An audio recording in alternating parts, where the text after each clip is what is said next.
प्रकृतिको वरदान भन्ने त होला। हामीले चाहिँ ल हेर्नुहोस् त कस्तो राम्रो वनपाखा चराहरूले चिरबिर चिरबिर गरिरहेको छ। अब कुरा गरे कुरैको दुःख भन्ने यही हो गाइज। यो रोड एकचोटि पानी पिच भइसकेको रोड फेरि यस्तो हालतमा छ हेर्नुहोस् त।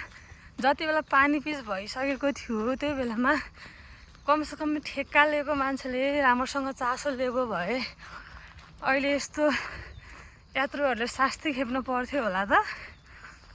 मैले योभन्दा पहिला खुद चुरे गाउँपालिकाको अध्यक्षसँग इन्टरभ्यू लिएको थिएँ।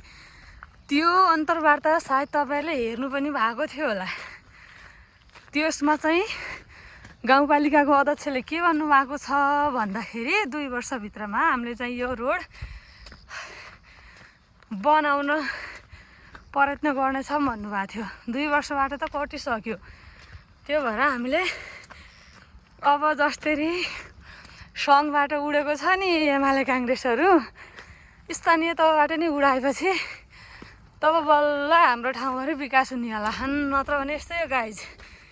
म तपाईँहरूलाई 6 किलोमिटरको बाटोको अवस्था देखाउँछु कस्तो छ भनेर।